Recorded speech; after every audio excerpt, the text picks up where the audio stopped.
बेहद की परम शांति। आज अष्टावक्र गीता का 14वां प्रकरण का अध्ययन करेंगे। प्रथम श्लोक। प्रकृत्या शून्य चित्तो यह प्रमादा भाव भावनः निन्द्रितो बोधित इव क्षीण संसरणो ही सह। इस प्रकरण में जनक जी अपने शांति चतुष्ट को कहते हैं, मतलब 4 श्लोक में शांति का अनुवाद कर रहे हैं। जो पुरुष स्वभाव से विषयों में शून्य चित्त वाला है, अर्थात अपने स्वभाव से चित्त के धर्म को, जो विषयों में राग द्वेष है उनसे रहित है और प्रारब्ध कर्मों के वशीभूत होकर विषयों का चिंतन भी करता है और भोगता भी है, और परंतु उसको हानि लाभ कुछ भी नहीं, इसी के दृष्टांत को कहते हैं। मतलब शून्य चित्त वाला है और अपना कर्म भी कर रहा है, भोगता भी है और विषयों का चिंतन भी कर रहा है। जैसे निद्रा के वश में जो पुरुष शून्य चित्त होकर सो रहा है और उसको किसी दूसरे पुरुष ने जगाकर उससे कहा कि तू इस काम को कर, वह जाकर उस काम को तो करता है परंतु अपनी इच्छा के अनुसार नहीं करता, किंतु दूसरे पुरुष की प्रेरणा से वह काम करता है। तो इस प्रकार पुरुष शांत चित्त है और वह भी प्रारब्धवश से विषयों को भोगता है, अपनी इच्छा से नहीं भोगता। जैसे कोई पुरुष अपने आनंद में बैठा है और किसी सिपाही ने उसे कोई काम बताया, वो उस काम को तो करेगा लेकिन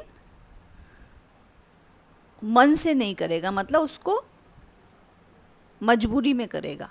तो इस प्रकार से उसको हानि लाभ कुछ भी नहीं। दूसरा श्लोक। क्व धनानि क्व मित्राणि क्व में विषय दस्य वह क्व शास्त्रम क्व च विज्ञानम यदा में गलिता स्पृहा। जनक जी कहते हैं कि विषयों की भावना से शून्य चित्त वाला मैं हूँ, भावना से शून्य हूँ। मुझे पूर्ण आत्मदर्शी को, मतलब उन्होंने खुद को पूर्ण आत्मदर्शी माना है, तो मुझ पूर्ण आत्मदर्शी को जब विषय भोगों की इच्छा नष्ट हो गई है, तब मेरा धन कहाँ है, मेरे मित्र कहाँ हैं, शास्त्र का अभ्यास कहाँ है, निधि ध्यास नादिक कहाँ है, मेरी तो किसी में भी आस्था बुद्धि नहीं रही। तीसरा श्लोक। विज्ञाते साक्षी पुरुषे परमात्मनि चेश्वरे नैराश्ये बंध मोक्षे च न चिंता मुक्तये मम। देह और इंद्रियों का साक्षी पुरुष, जो त्वम पद का अर्थ है और तत्पद का अर्थ जो परमात्मा ईश्वर है, इन दोनों के लक्षार्थ का चेतन तत्वमसी महावाक्य और भाग त्याग लक्षणा करके साक्षात्कार करने से और बंध और मोक्ष में भी इच्छा के अभाव होने से मुक्ति के निमित्त भी विद्वान को कोई चिंता बाकी नहीं रहती, मतलब उसे मुक्ति की भी कोई चिंता नहीं है। तो प्रश्न है, महावाक्य का लक्षण क्या है और लक्षणा का अर्थ क्या है? तो महावाक्य का बहुत अच्छा अर्थ आगे बताया है। तो वेद में 2 प्रकार के वाक्य हैं, एक अवान्तर वाक्य और दूसरा महावाक्य। तो दोनों के लक्षण को दिखाते हैं। स्वरूप बोधकम वाक्यम वान्तर वाक्यम। आत्मा के स्वरूप का बोध जो वाक्य है उसका नाम अवान्तर वाक्य है। जैसे सत्यम ज्ञानम नंतम ब्रह्म, आत्मा ब्रह्म सद्रूप है, आत्मा ज्ञान स्वरूप है, अनंत स्वरूप है। यह वाक्य तो केवल आत्मा के स्वरूप को ही बोध कराता है, इस वास्ते इसका नाम अवान्तर वाक्य है। अवान्तर वाक्य जो आत्मा के स्वरूप का बोध कराए। जैसे आत्मा अनंत स्वरूप है, आत्मा ज्ञान स्वरूप है और आत्मा ब्रह्म स्वरूप है। अभेद बोधकम वाक्यम महावाक्यम, जो अभेद का बोध कराता है, इसी का नाम महावाक्य है। जैसे ब्रह्मा अहम अस्मि, मैं ही ब्रह्म हूँ। अयम आत्मा ब्रह्म, यह अपनी आत्मा ही ब्रह्म है। तत्वमसि, तत्वमसि में तत् का मतलब है ईश्वर और त्वम का मतलब है तू अर्थात जीव, असी का मतलब है। ये सब वाक्य जीव और ईश्वर की अभेदता ही का ही बोध कराते हैं, इसी से इनका नाम महावाक्य है। अब लक्षण, तो पद के अर्थ का ज्ञान दो तरह से होता है। एक तो शक्ति वृत्ति करके होता है, जैसे कि किसी ने कहा कि घट माने है अर्थात घड़ा ले आओ, तो उस प्रकार से जो है घट पद की शक्ति उस व्यक्ति में है और घड़े को लाने वाले को उसका ज्ञान है कि घड़े को लाने को दूसरा पुरुष कह रहा है, तो इस प्रकार से वो घड़े को उठा लाता है। तो यह शक्ति वृत्ति करके पद के अर्थ का बोध होता है। जहाँ पर शक्ति वृत्ति करके बोध नहीं होता, वहाँ पर लक्षणावर्ती करके पद का अर्थ का बोध होता है।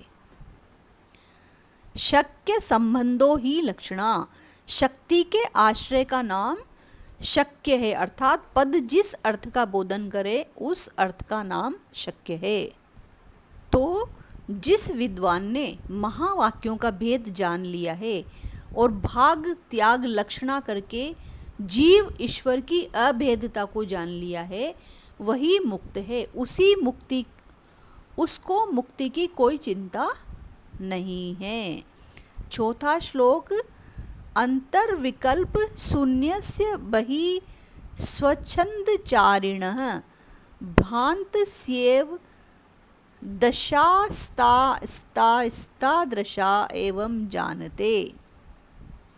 जिस पुरुष का अंतःकरण विकल्प अर्थात संकल्प से रहित है, अर्थात जिसको कोई भी विषय वासना भीतर से नहीं है और बाहर से भी उन्मत्त की तरह स्वेच्छा पूर्वक विहार करता है, वही ज्ञानी है। उसी ज्ञानी पुरुष उसको ज्ञानी पुरुष ही जानता है, दूसरा अज्ञानी पुरुष नहीं जान सकता। मतलब बापूजी ने भी संकल्प पे एक जो है बहुत अच्छी वीडियो बनाई है, साइंस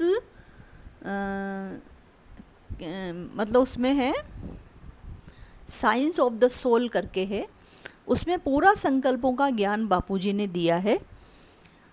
तो उसका जो है मैं डिस्क्रिप्शन बॉक्स में लिंक भेजूंगी, उसको ज़रूर देखिएगा, बहुत अच्छी वीडियो है। तो इति अष्टावक्र गीताया चतुर्दश प्रकरणम समाप्तम, 14वें प्रकरण की समाप्त हो चुका है। तो बेहद की परम शांति। आइए हम सब पूरे विश्व में परम शांति फैलाएं। बेहद के बेहद की परम परम परम महाशांति है, महाशांति है, महाशांति है।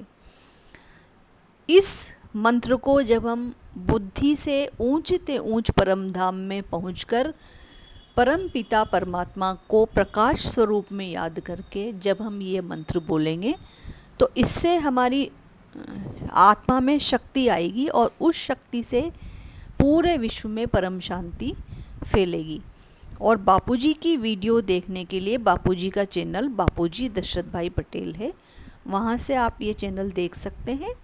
और वहाँ पर शाम को 10 से 11 लाइव क्लासेस चलती हैं, वहाँ आप जा सकते हैं।